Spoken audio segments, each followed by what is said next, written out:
Hello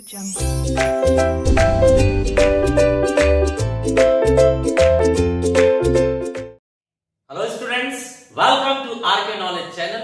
मैं Prem sir from RK classes. आप 8th standard में मैथमेटिक्स सब्जेक्ट में देख रहे हैं चैप्टर नंबर 7 वेरिएशन, हिंदी में विचरण। प्रैक्टिस सेट 7.1 हमने शुरू किया हुआ है, जिसके अंदर फिफ्थ क्वेश्चन जरा खास है, स्पेशल है, ध्यान दीजिए।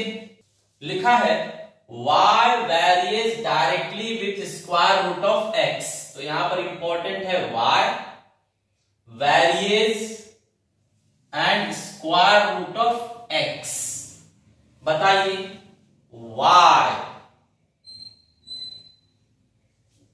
लिख लिया गया, y varies मतलब ये साइन varies, वेरिएशन का sign directly with square root of x। तो ये है y varies directly with square root of x। Hindi में y यह x के वर्गमूल, y यह x के वर्गमूल के प्रत्यक्ष समानुपात में विचरण करता है। प्रत्यक्ष मतलब सीधा लाइन में लिखना है, ठीक है। चलिए, तो ये हमें गिवन है, यहां पर लिख देते हैं गिवन, मतलब क्वेश्चन में दिया हुआ है, दत्त। अब स्टूडेंट्स, आपको बताया गया था इसमें k लगाया जाता है। y ये हटेगा तो इसकी जगह पर इक्वल टू और k आएगा, दो लोग आएंगे। ये हटेगा तो इसकी जगह पर इक्वल टू और k आएगा, बाकी ऐसे ही कॉपी किया जाएगा। बताइए क्या लिख रहे थे हम लोग कल? k is constant, means k अचरांक है।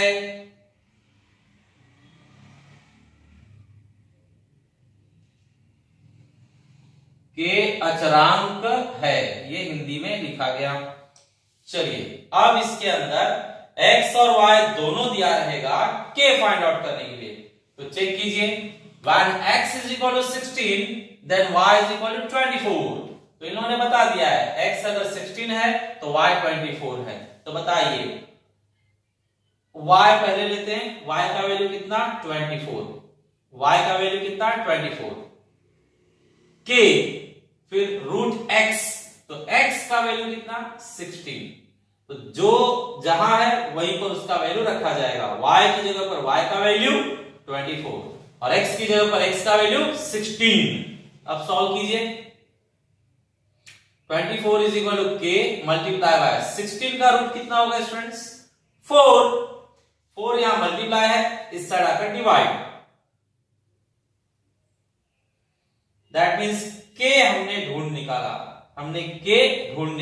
यहां पर लिख लेते हैं k हमें मिला कट करके 6।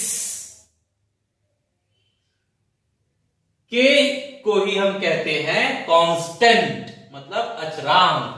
तो यहां पर आंसर लिख दीजिए, देयरफॉर कांस्टेंट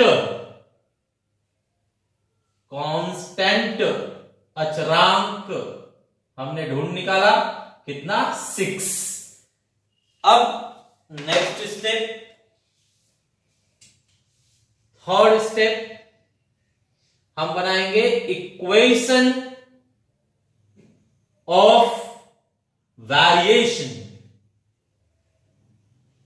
हिंदी में विचरण का समीकरण। तो बताइए, ये जो सेकंड पॉइंट है उसका फर्स्ट लाइन उठाया जाता है और उसमें सिर्फ k का वैल्यू रखा जाएगा। k का वैल्यू कितना है 6, साइड में रूट x। देखिए y लिखा गया इज इक्वल टू लिखा गया, k का वैल्यू हम रख देंगे, k का value 6 and then root x, बरोबर। तो इस तरह से ये हमने इक्वेशन ऑफ वेरिएशन, विचरण का समीकरण निकाल लिया। इन्होंने पूछा था इक्वेशन ऑफ वेरिएशन, विचरण का समीकरण ज्ञात करो, तो वो भी आ गया। ठीक है स्टूडेंट्स, इसके अंदर आगे सॉल्यूशन नहीं है, आगे कुछ पूछा नहीं है, तो बस यही आपका फाइनल है। ओके स्टूडेंट्स, क्वेश्चन नंबर 6, इसके अंदर देखिए, remuneration is in direct variation with number of labours.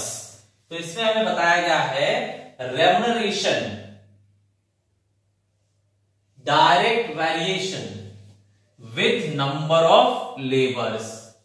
तो बताइए, यहां पर हम एज्यूम कर लेंगे, लेट रेम्युनरेशन मतलब वेतन। रेम्युनरेशन वेतन के लिए कोई भी एक अल्फाबेट चाहिए स्टूडेंट्स, तो आप कोई भी अल्फाबेट ले सकते हो, कोई भी। तो बताइए कौन सा अल्फाबेट लिया जाए? तो रेम्युनरेशन के लिए आर ले लेते हैं हम, रेम्युनरेशन के लिए आर। सो हियर आर ले लिया गया, ओके, आर ले लिया हमने। Next, and number of labours, number of labours, labourers मतलब मजदूर, मजदूरों की संख्या को क्या ले लेंगे? एन, ठीक है। नंबर ऑफ लेबरर्स को एन और रेम्युनरेशन को आर। चलिए आगे, अब ये लोग कह रहे हैं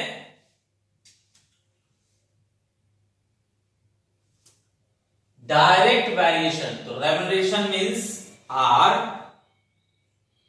डायरेक्ट वेरिएशन, तो वेरिएशन का साइन बनाया जाए, वेरिएशन का सिंबल ऐसे, विथ नंबर ऑफ लेबरर्स मतलब एन। तो क्या ये remuneration varies directly with number of labourers, मतलब वेतन जो है मजदूरों की संख्या के साथ प्रत्यक्ष समानुपाती है। वेतन मजदूरों की संख्या के साथ प्रत्यक्ष समानुपाती है। तो ये अकॉर्डिंग टू गिवन कंडीशन, ठीक है, गिवन लिख सकते हैं हम, दत्त। ओके, नाउ हमें के ज्वाइंट करना है इसमें, तो के ज्वाइंट किया जाए। थर्ड पॉइंट, आर, बताइए ये साइन हटेगा तो इसकी जगह पर इक्वल टू और के दो लोग आएंगे, और ये एन अपनी जगह पर क्या लिखा जाएगा? के इज कांस्टेंट, मतलब के अचरांक है, के अचरांक है, ठीक है। अब इसमें आर और एन रखिए जो हमें दिया है, तो चेक कीजिए ठीक से। आर मतलब रेम्युनरेशन, तो रेम्युनरेशन वेतन कितना दिया हुआ है? 1000, तो यहां रेम्युनरेशन हम रखेंगे 1000। और एन मतलब नंबर ऑफ लेबरर्स, मजदूरों की संख्या कितनी दी गई है? 4, तो यहां 4 रखा गया। आगे सॉल्व किया जाए स्टूडेंट्स, इसे यहीं कंप्लीट कर लेते हैं, जगह कम पड़ सकती है बाद में। तो 1000 अपॉन 4 यहां पर लाकर डिवाइड, तो ये आया के। अब इसे आप कट कर दीजिए, 1000 के 4 भाग कीजिए, तो 1000 का आधा 500, 500 का आधा 250, तो 250 के हमें मिला यहां पर 250, 250 के। 250 मिलने के बाद हम इक्वेशन ऑफ वेरिएशन बनाएंगे। So let's write equation of variation. Fourth point, equation of variation,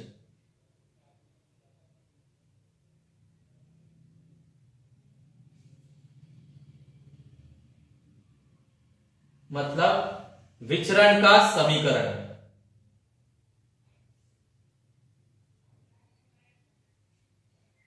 विचरण का समीकरण स्टूडेंट्स हमें सेकेंड लाइन में रखना है, यहां पर जहां के पहली बार आता है वहां पर सिर्फ के का वैल्यू रख दीजिए उसमें। तो R इज इक्वल टू लिख दिया आपने।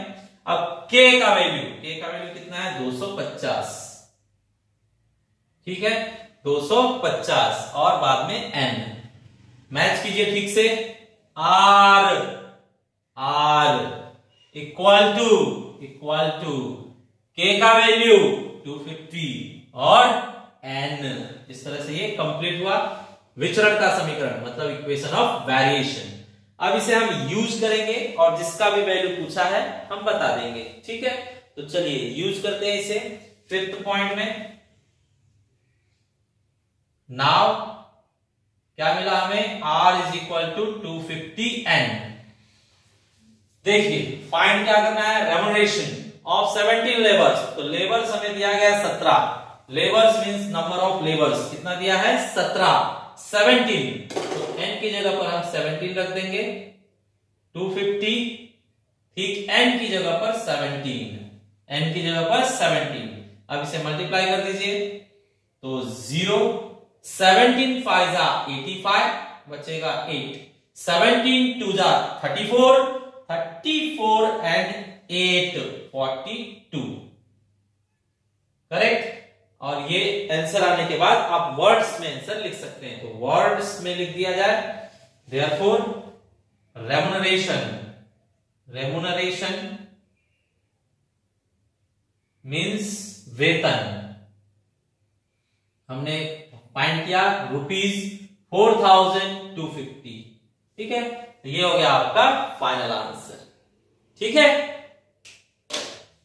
स्टूडेंट्स। ये आपका प्रैक्टिस सेट 7.2 है, जिसमें ये क्वेश्चन नंबर 1 है।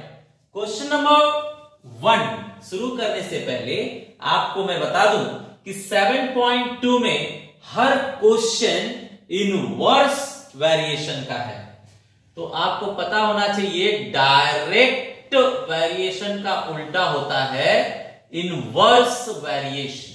हिंदी में प्रत्यक्ष समानुपात का उल्टा होता है प्रतिलोम, प्रतिलोम, ठीक है। प्रत्यक्ष का उल्टा प्रतिलोम विचरण, ठीक है। तो 7.1 डायरेक्ट पर था, प्रत्यक्ष पर, लेकिन अब 7.2 इनवर्स पर है, प्रतिलोम पर। तो पहली लाइन थोड़ी सी चेंज हो जाएगी, बाकी पूरा सॉल्यूशन सेम रहेगा। तो देखिए जरा ध्यान से, नया है ध्यान दीजिए ठीक से। सॉल्यूशन पता कैसे चलेगा हमें कि ये इनवर्स का है, प्रतिलोम का है। तो स्टूडेंट्स यहां पर ध्यान दीजिए, मैंने पहले बताया था कि 7.1 के हर क्वेश्चन में एक बढ़ेगा तो दूसरा भी बढ़ेगा, एक घटेगा तो दूसरा भी घटेगा। मतलब मैंने आपको बताया था अगर आप 1 घंटे पढ़ते हैं तो आपको 10 मार्क मिलता है, 2 घंटे पढ़ेंगे तो 20 मार्क मिलेगा, 3 घंटे पढ़ेंगे तो 30 मार्क मिलेगा। तो जैसे जैसे घंटा बढ़ रहा है आपका मार्क्स भी बढ़ रहा है, तो एक बढ़ रहा है तो दूसरा भी बढ़ रहा है।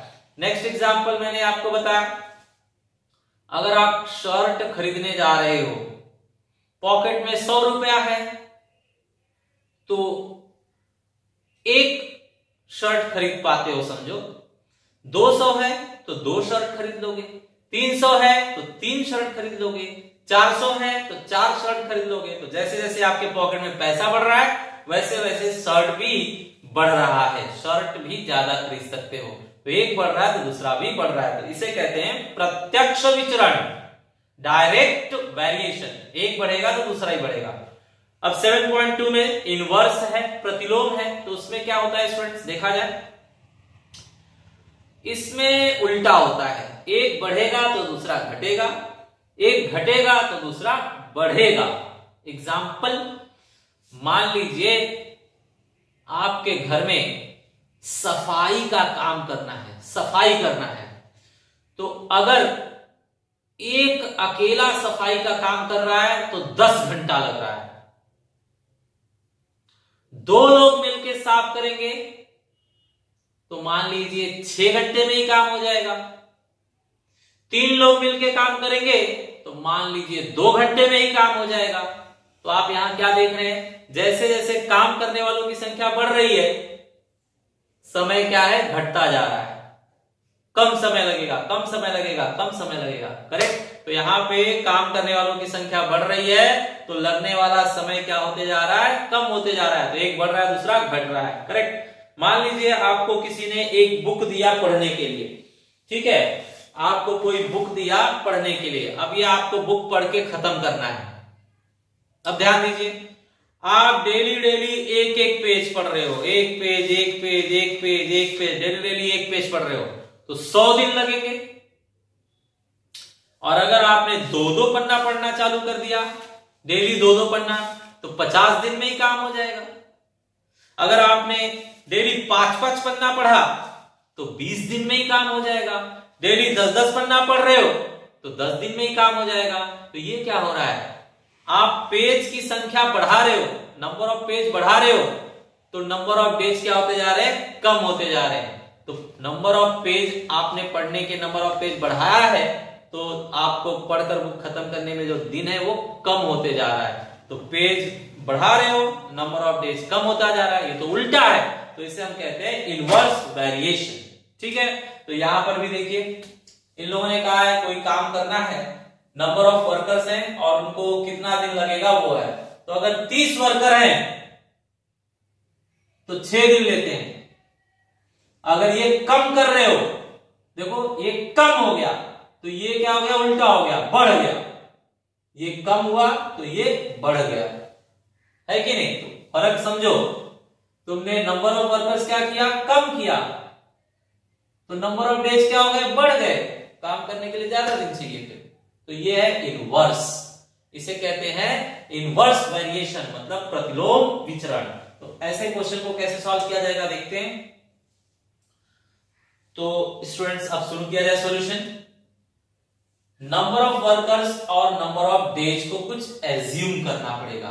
तो मान लीजिए नंबर ऑफ वर्कर्स को हम एज्यूम करते हैं W और नंबर ऑफ डेज को एज्यूम करते हैं D, ठीक है। तो according to given question W varies inversely, inverse में हमें क्या होता है, 1 पहले लिखना पड़ता है। डायरेक्ट वाले में नहीं था ना, लेकिन इसमें इनवर्स में 1 लिखना पड़ेगा। 1 क्या, दूसरा वाला, मतलब D। तो workers varies inversely with number of days, number of workers varies inversely with number of days, मतलब मजदूरों की संख्या यह प्रतिलोम विचरण में है, किसके साथ, दिनों की संख्या के साथ। तो मजदूरों की संख्या दिनों की संख्या के साथ प्रतिलोम विचरण में है।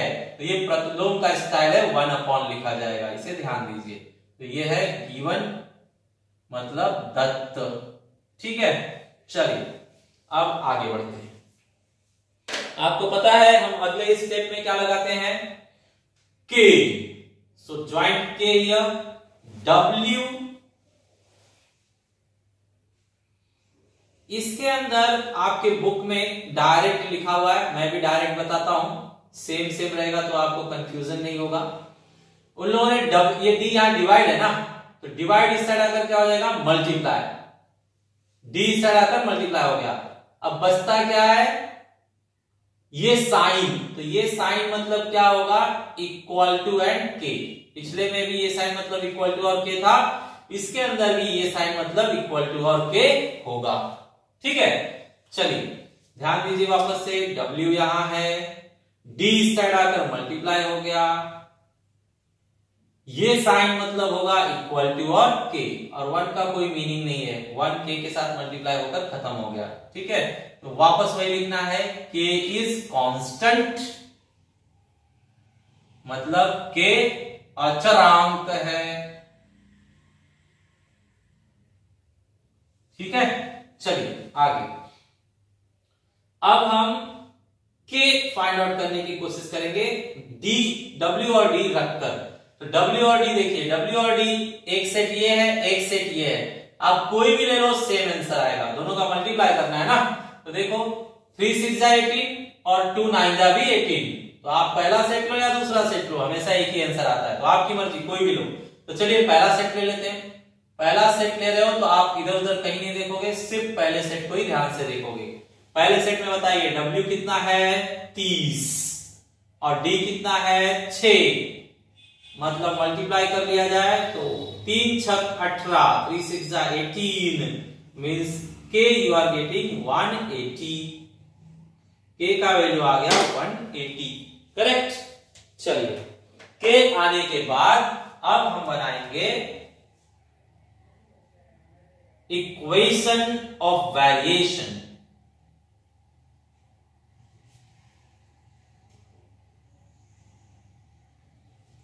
इक्वेशन ऑफ वेरिएशन मतलब विचरण का समीकरण।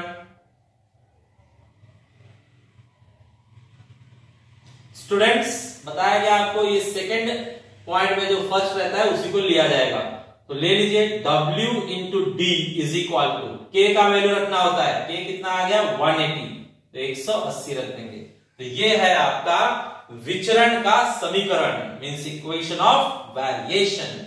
अब ये जितनी बार चाहिए उतनी बार आप यूज करेंगे। तो बताइए आपको कितनी बार रिक्वायर है, 3 बार। 3 वैल्यू चाहिए तो आप इसे 3 बार यूज करेंगे। तो लेट्स यूज 3 टाइम्स। तो पॉइंट नंबर 4 ये फर्स्ट टाइम यूज कर रहा हूं मैं, क्या W into D is equal to 180। बताइए पहले सेट में आपको किसका वैल्यू दिया गया है, D का, तो एग्जैक्टली D की जगह पर वैल्यू रखिए। D की जगह पर कितना रखेंगे आप 12, ठीक है। तो W is equal to 180 upon 12। तो बताइए W इज इक्वल टू, इसको डिवाइड कीजिए, 12 1 जा 12, बचेगा 6 मतलब 60, तो 12 5 जा 60, मतलब W आ रहा है 15। तो आप इसके अंदर भर सकते हैं, यहां पर भर दिया जाए, दूसरे कलर से भरते हैं अच्छा दिखेगा। 15 यहां पर कितना आ गया 15, okay. Now second time equation use किया जाए, point number 5, W multiply by D is equal to 180। Next set में देखिए किसका वैल्यू दिया हुआ है, W का। W का वैल्यू कितना है 10। सॉल्व कीजिए, 180 अपॉन 10, कट मार दीजिए 0 0, तो 18 आ रहा है, मतलब यहां पर D का वैल्यू हो गया 18। तो यहां लिखिए 18, करेक्ट। चलिए आगे, last time third time equation use किया जाए, W into D is equal to 180। बताइए अब किसका वैल्यू है लास्ट में 36, D का वैल्यू दिया हुआ है, तो D का वैल्यू रखिए 36।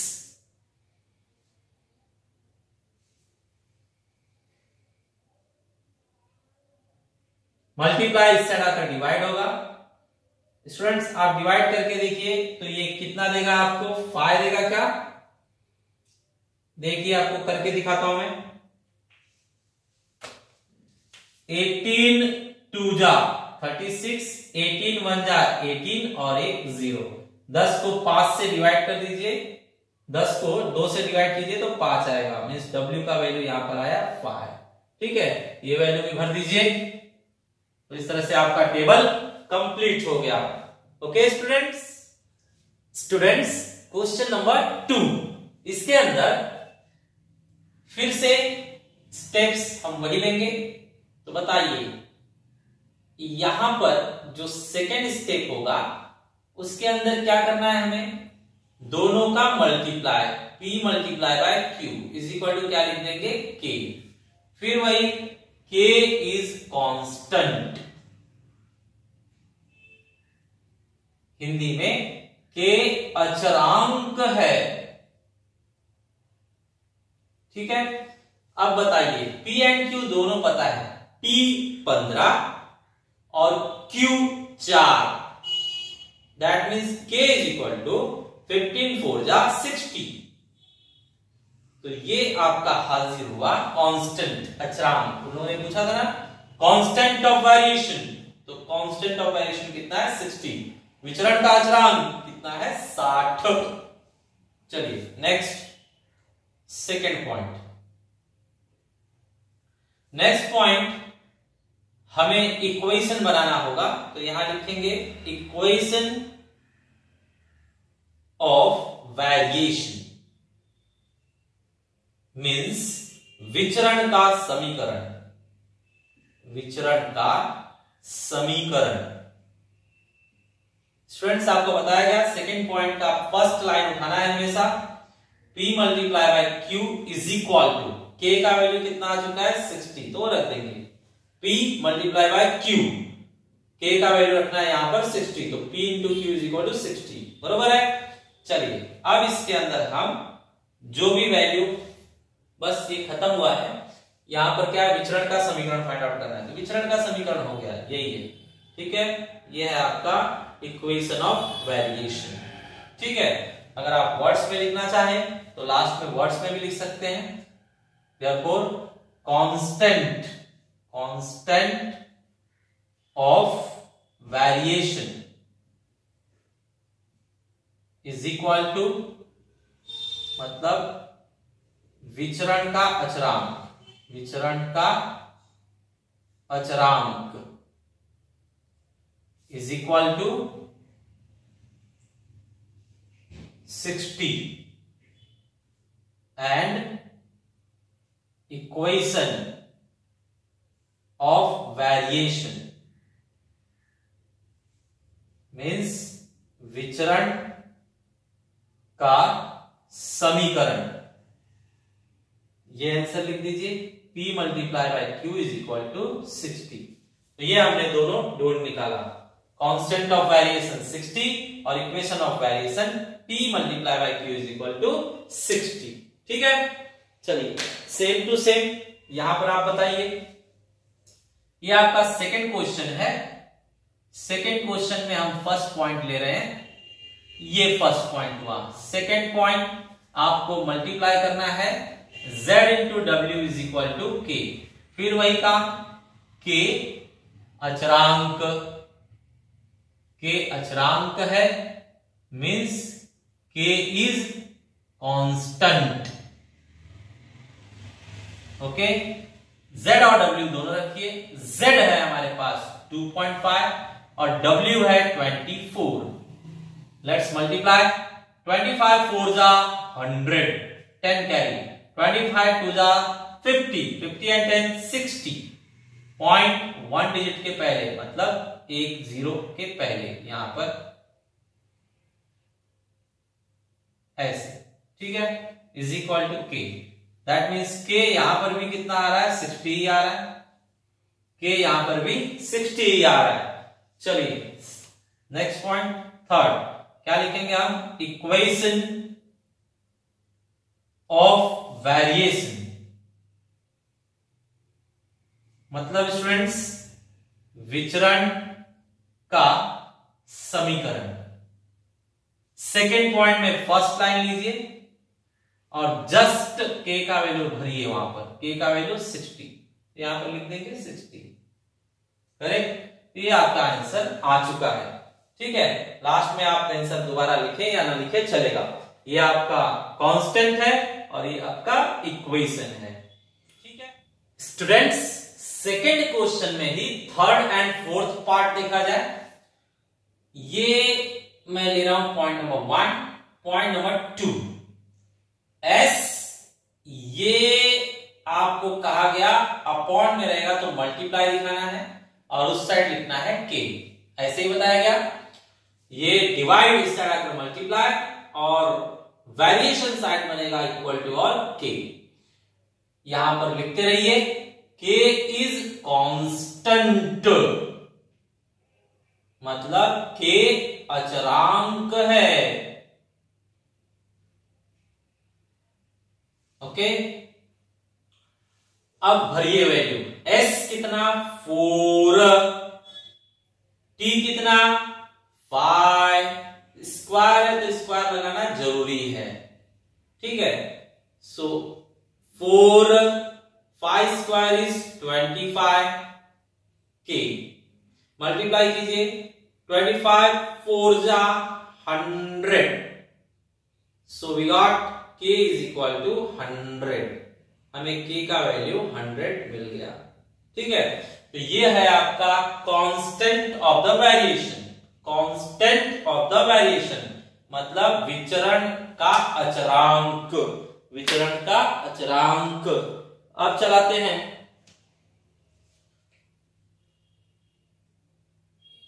इक्वेशन, इक्वेशन ऑफ वेरिएशन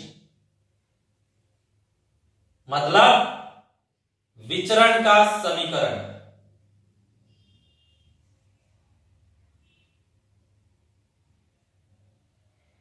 विचरण का समीकरण बताइए। विचरण का समीकरण के लिए ये सेकेंड पॉइंट में फर्स्ट लाइन आपको लेना है, s multiply by T square और जस्ट k का वैल्यू रखना है, k का वैल्यू 100। ठीक है, तो ये आपका कंप्लीट हुआ।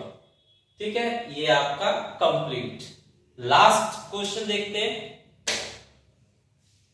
बताइए, यहां पर फर्स्ट पॉइंट लिया इसे, सेकेंड पॉइंट में डिवाइड इस साइड आकर मल्टीप्लाई होगा, इज इक्वल टू, इसकी जगह पर इज इक्वल टू और k आएगा। यहां लिखते रहिए k इज कांस्टेंट मतलब k अचरांक है, अचरांक है। बताइए x का वैल्यू कितना है 15, y का वैल्यू कितना है 9, 15 मल्टीप्लाई बाय 9 का रूट कितना 3, that means k is equal to 45। k आने के बाद हम इक्वेशन ऑफ वेरिएशन लिख सकते हैं। तो यहां बनाया जाए इक्वेशन ऑफ वेरिएशन मतलब विचरण का समीकरण।